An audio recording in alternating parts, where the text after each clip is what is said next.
Good Friday. Friday. If you're watching this on a different day, then this was Friday.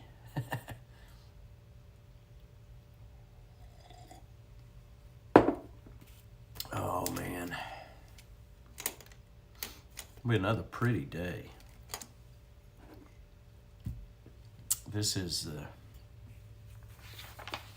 awesome time of the year that we get some really pretty weather. We get nice weather here in Oklahoma really all year round. That's the pretty cool thing about it. Weather's different in all different parts of the country, but obviously, wouldn't mind having a little more warm weather than cold, but less of the 95 and above. That's the stuff I don't like. I don't mind the cold, really cold, as bad as I do the really hot. But the good thing is none of it lasts very long. Generally, usually.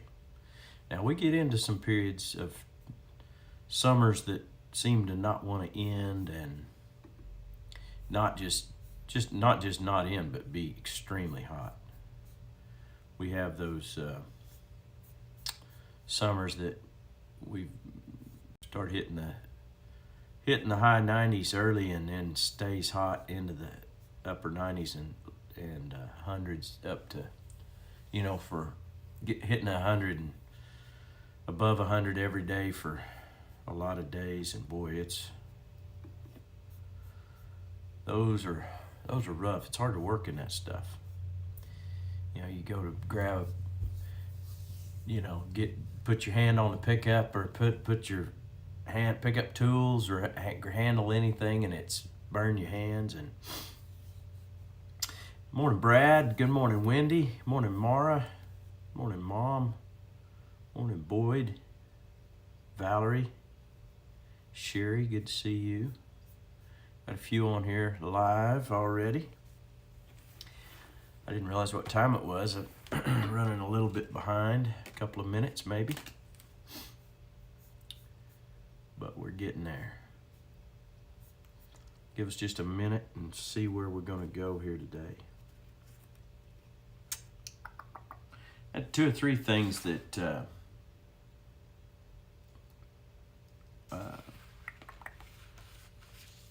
was running around in my mind and in my heart this morning early, and I don't know what all's for now and for later on in the day. Sean Summers, good morning. Billy, good morning. All right, some more will jump on here pretty quick. We'll roll. Thursday, I was writing some the radio, what I call radio spots. They're 2 to 3 minute. Well, they're never 2 minutes. They're 3 minutes. 3 minutes on average, 3.5 to do for the radio program I talk about. And as I was writing some of those, I'm trying to. It's connecting more with people who aren't going to church or aren't in church on Sunday morning, but also connecting with believers, just anybody. That's just good. Try to keep them on good stuff. So it's motivational and encouraging, and just some words of wisdom. So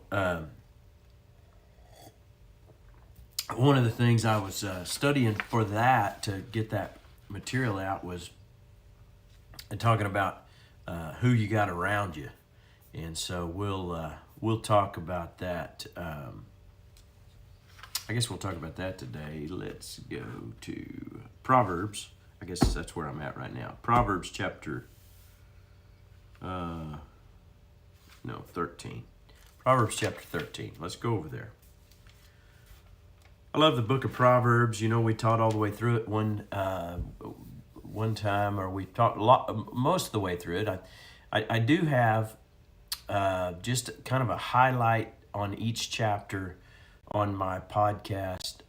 If you ever want just the audio sermons and or audio messages, you can go to our High Call Ministries website, highcallministries.org website, and it has the teaching, the different things. We're continuing to work to improve that. We get a written blog there also that's not up yet. We're about to start that. There's just a lot. It takes a lot. Excuse me, but I titled this "Who's Your Posse?" And who are the ones that you surround yourself with. You might more likely say, who is your inner circle? Who are you closest to? Who you spend the most time with? And when I think about that, those are the questions that I was asking in this radio spot that I was doing. Do you have people around you that you can trust? Do you have people around you that you get advice from? And I think we'd all say we do. There's those that we call on, those that we ask things about or ask for information about. There's those that are pouring into our lives, but we need to make sure that we choose wisely who we're letting into that inner circle, because it's one of the most important decisions you'll make in life. Because I was reading John Maxwell, who's a former pastor, also a leadership training. You could call him a guru, I guess. Somebody who's in that lane, written lots of books on leadership and how to grow a business, church, whatever, how to lead people, but also, how to lead ourselves. And one of the important decisions that we need to make is who we bring along beside us or bring into our inner circle, in the ones that we allow to give us that advice or to influence our lives. He said, he was talking about this. Sorry. Show me your friends and I'll show you your future, he says. There's two types of friends. There's anchors and there's motors. Anchor friends drag you down, but motor friends will take you places. And, I might add to that, if you're just playing with that illustration of an anchor, there's also those friends that anchor you to good things or keep you stable in a storm, I guess. But we need to kind of consider always those that are around us and make sure that we're gleaning good things from good people. We're getting that help and that influence and direction for our lives. One of the things that I think is key for young people is that they develop friendships. It's key for all the way through our lives, don't get me wrong, but to start that trajectory of our lives towards good things, we need people around us. I'm very thankful for the ones who people that I had that were teaching me things about being a man, having integrity, being a good father, a good husband, how to handle money, all those types of things. They influence our lives and give us wisdom. Now we're going to learn from just life, but how we manage or how we handle the things we learn and how we put them into play is important. Proverbs chapter 13, verse 20 says, "Walk with the wise, and you become wise. Associate with fools, and you get in trouble." The King James, I think, says it this way: "He who walks with wise men will be wise, but the companion of fools will be destroyed." And I tell you what, think about that. How many times in your life did you get in trouble because you were with the wrong group of friends? Maybe you were standing at a opportunity or a challenge or a thought or idea, something before you, and if you'd have been on your own, not with that group of friends or the influence of that group around you, you would have said, "Nah, I don't think this is a good idea." this is not good. I mean, there's plenty of used to be funniest home videos. Now you just go to your reels on your phone. You can find all kinds of examples of bad ideas. I shared the story of the group of kids, and they were all about 8 to 10 years old, looked like to me, and they're sitting there, and there's this ledge and just a drop off, and they're all on their mountain bikes, and this kid holding the camera is going, yeah, just get back there and go as hard and fast as you can, and or maybe one of the kids just off camera, and he's telling him, yeah, just go really fast, pedal as hard as you can, and when you get there, hey, it'll all be good, you'll land just right. It did not happen that way at all. You could tell he was thinking, no, this isn't good. And there was a voice off camera also that said, you guys are going to kill this kid. Don't do it. There was a voice of reason, but the stronger influence was the circle around him. And this kid went off, and he hits the ground, and bam, then they were like, oh no, this is bad. And he's crying and, bloody, and I mean, I don't think it was anything long-term effects other than maybe a tooth missing or something, but boy, he bit it hard. But how many times in life, and that's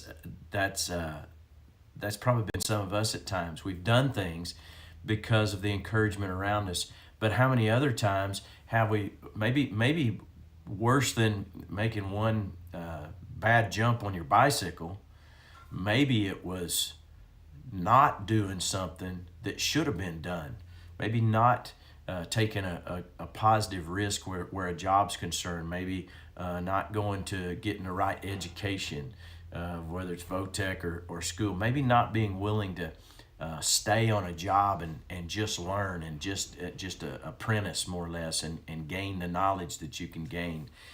People are pushing you. You can do better. You deserve better. You deserve more. You're not getting paid enough. There were a lot of times in my life where I look back and I wasn't maybe getting paid enough or for that moment, but my education, the things that I learned during that time was far more valuable than what I made. And so thankfully I stayed with that because I saw the value of what I was learning was more important than what I was making at the moment, because I could see that later on it was going to benefit me more. There was more benefit, the growing process, being patient, realizing that everything that's happening right in this moment is not forever. It's not for the long term. Things are gonna build over time. Now, the one thing that is forever is the Word of God. The one thing that is consistent and stable is God in the midst of all that. But as far as our life experiences, the different seasons, the different things, it's pretty awesome to see. Once you get the ability to look back on some things, you begin to see that. And so having really, really good people around you is so important. I wrote down here another thing that John Maxwell said. He said, a man must be big enough to admit his mistakes. All right, so sometimes people aren't able to admit their mistakes. Now think about why. It's because of pride. It's because of wanting to be right. It's because of not wanting to look small, whatever, or look like a failure. Man, I'll tell you what, I don't always do everything as good as I want to do it. There's times whenever I miss doing something as perfect as I want to. As a dad and a husband, there were times in my life where I had to say, look, guys, this was a mistake. This is something I shouldn't have done. Or this was something with the information we had, this was the best decision. Now we're down the road a little ways, and it's like, wish I'd have done that different. But here we go. Willing to admit big enough to admit mistakes, but smart enough to profit from them. Yeah, that's the key. It's not that we're never going to make mistakes. It's not that everything's going to be perfect. See, wise men will say, hey, now, okay, there was a problem, there was a mistake, there was something, but let's fix and change that. See, a fool is one who can't ever admit they're wrong, won't ever take responsibility for their own actions, won't see the situation for what it is. They're always trying to blame somebody else. It's always that person's fault. It's never mine. And when we take responsibility, or we own our mistakes, we admit to those, but then we choose to say, okay, I'm going to be wise enough or smart enough to profit from them, and then strong enough to correct them. Now here's where we gotta we grow, and we prove out, and using the Word of God, using the wise advice of others, we go through the process of being strong enough and to correct them. So in that correction process, you're probably going to start, and it gets difficult in the struggle. Maybe you've got a habit you want to break. You admit you have this bad habit, this anger issue, or a control issue, or a lack of trust, or an inability to do something. Admitting that, and then being smart enough to profit from it. Okay, I'm gonna learn from this mistake. One of my sayings to my kids always was, live and learn. Live and learn. Life's gonna show you things. It's gonna teach you things. Learn from them. Don't continually repeat those things.